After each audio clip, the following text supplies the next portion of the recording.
Remember how I was having trouble with cores dropping way back in like episode 2? Figured out a couple things. Yeah, one was stupidity on my part, I'm thinking, and the other's just improvement. One, I lowered the temperature. I was running it too hot, probably a bit rough on my mold. I lowered it down to about 740, 750, and cores are dropping easier. Much less, you know, much less issues. The other thing is, I replaced my old beater stick. My dad had something laying around his house.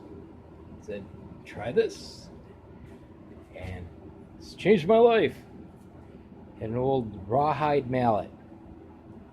It's pretty light. It's dense. Doesn't burn.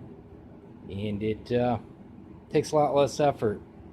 It hits more solidly, more authority, without having to actually put the effort in. So let's give her a run, see how she goes. Like I said, lowering the temperature helped a lot. So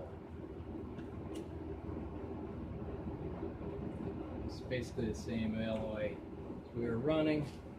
It's range scrap. Added a couple more ingots to it, but that's about it.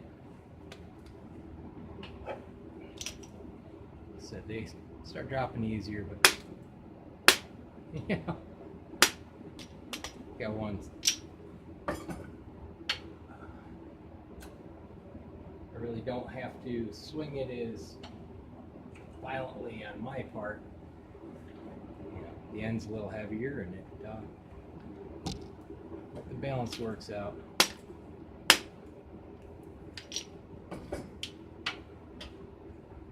My arm's less tired at the end of the session, that's for sure.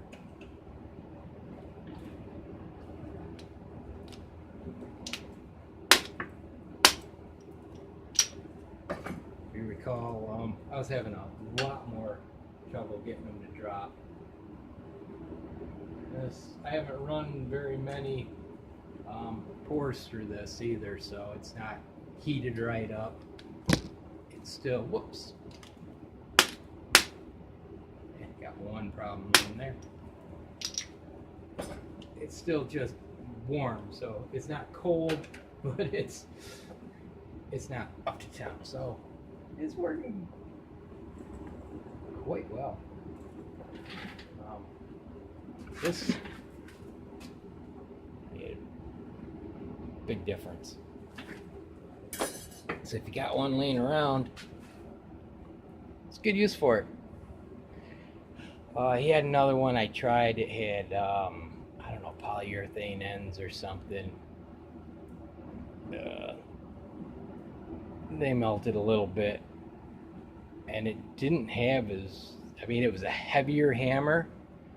And the ends felt plenty solid. It didn't work nearly as well as the rawhide, which is far lighter, far easier to handle. And it just,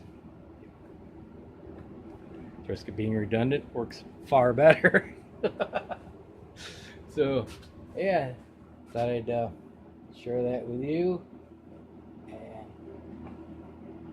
little things like that.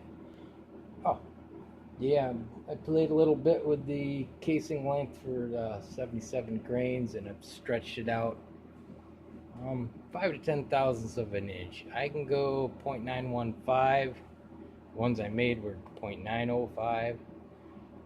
Anything beyond that is too long, so that's pretty much the limit on those. So it stretches the length a little bit. I said my set is pretty much a one-off deal, I think. So it works a little different than some other brands out there that have been, doing the RBTs for a while. They have like an extra die, things like that, which change everything. A little more versatile, but several $100s more, it seems, by the time you get done. Yeah, there's a trade-off. Like the Corbin set, to get the RBT, the extra die. Alright, figured I'd share that with you. Little update. It's not totally irrelevant. Fading away here. Pretty much, you know, there's not a whole lot left to this except little tweaks and things like that. Some odds and ends. Well, have a good one. God bless. See ya.